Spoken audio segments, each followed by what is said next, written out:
बारामतीला साहेबांच्या म्हणजे सर्व पवार फॅमिलीला भेटायसाठी आलो. त्या दिवशी गडबडीमध्ये सगळ्यांना भेटून किंवा अंत्यविधीला होतो. त्याच्यानंतर संसदेचं सेशन चालू असल्यामुळे मी तिकडे गेलो, भेट झाली नाही, बोलणं झालं नाही. त्याच्यामुळे आज भेटून सर्वांना भेटून जायचं याच्यासाठी आलेलो. त्याच्यामुळे संसदेतला आणि देशाचा जे विषय आहे ते देशाच्या तिथले बोलतो. मी आहे पुण्यात आहे, बारामतीतून नको. नाही बारामतीतूनच हाच विषय तुम्ही संसदेत मांडणार एका दादाच्या या सगळ्या अपघाताचा. दादांच्या विषयीचं तर मी संसदेत मांडणार, संसदेच्या बाहेर मांडणार. त्या विषयावर बोलू देत नाही तर असं नाही झालं. विषय बोलणं न बोलणे हा संसदेतला विषय वेगळा आहे.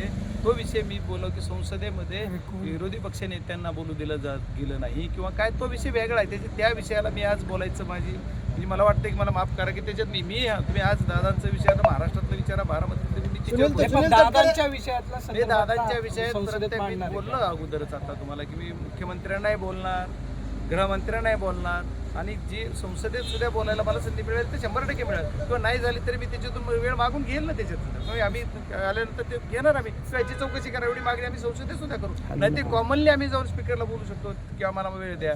नाही झालं तर गृहमंत्र्यांना बोलू शकतो. त्याच्यात काय प्रॉब्लेम नाही. गृहमंत्री सुद्धा आम्हाला भेटतात, वेळ देतात. आणि माझ्या बीड जिल्ह्यातल्या काही तपास यंत्रणेमध्ये गृहमंत्र्यांनी सहकार्य केलं, मुख्यमंत्री सहकार्य केलं. म्हणूनच बीड जिल्ह्यामध्ये आमची तपासबारी यंत्रणा. अमोल मिटकरींचं म्हणणं आहे की या सगळ्या प्रकरणाची चौकशी तर झालीच पाहिजे आणि अनेक संशय जे आहेत त्यांनी व्यक्त केलेत.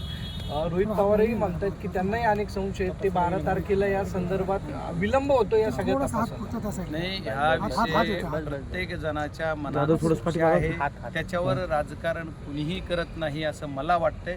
संशय व्यक्त करणं आता कसं नाही, आम्हाला वाटतंय तुम्ही तपास करावा म्हणून आम्ही म्हणतो तपास यंत्रणा करावा. आम्ही कुठल्या गोष्टीचं यायचं नाही की मीच म्हणून नाही, याच्यात कुणीही राजकारण करत नाही. आणि जिथं की तुमचा राजकीय बापच गेला म्हणतात त्याच्यावर कसं आम्ही राजकारण करू, ते राजकारण करणाऱ्यापैकी आम्ही कुणीच नाही. जे कुणी याच्यावर राजकारणावर की किंवा आमच्यावर कुणी बोलतंय, असं बोलले तसं बोलले काय, त्याच्यावर मला न बोलता माझी एकच विनंती आहे की कुणी पुरावे मागते त्यांना पुरावे वेळ आल्यावर बाकीच्या गोष्टीचे कुठं राजकीय देऊ. आता इथले काय पुरावे इथं की ज्यांचा आमचा आत्मा सगळा होता तो गेला, त्याच्यात आम्हाला वाटतं संशय. आणि 100% मुख्यमंत्री महोदयांनी याच्यावर आश्वासन पण दिले की मी चौकशी करू. आणि मला वाटतं त्यांनी CIDकडे तपास सुद्धा दिलेला आहे. म्हणजे ते पर्याय केंद्र यंत्रणेकडेच येतोय. आम्ही त्याच्यात अमित शहा साहेबांना पण भेटू आणि लवकरात लवकर याच्यात तपास करायला लावू व्यवस्थित. पण वाटतं का तुम्हाला निपक्षपाती 100% होईल मला वाटतं. काय अडचण. आपण म्हणाला की विलगीकरण संदर्भात शरद पवार निर्णय घेतील, परंतु आपण बघितले की साहेबांच्या स्टेटमेंट नंतर सुनील तटकरे असतील, प्रफुल्ल पटेल असतील किंवा छगन भुजबळ असतील यांनी U-टर्न घेतलेला आहे. त्यांनी म्हणलंय की याबद्दल कसली चर्चाच झालेली आहे. नसेल झालेली त्यांच्यासोबत एखाद्या दादा त्यांना सगळं प्रत्येक गोष्ट सांगत असतील, असं नसतील सांगत. आता त्याच्यावर मी कसं रिॲक्ट होणार आहे किंवा ते काय बोलले त्याच्यावर मी काहीतरी बोलावं, त्यांनी काय बोलावं त्यांचा अधिकार आहे. मी काय बोलावं हे माझा अधिकार आहे. माझं एकच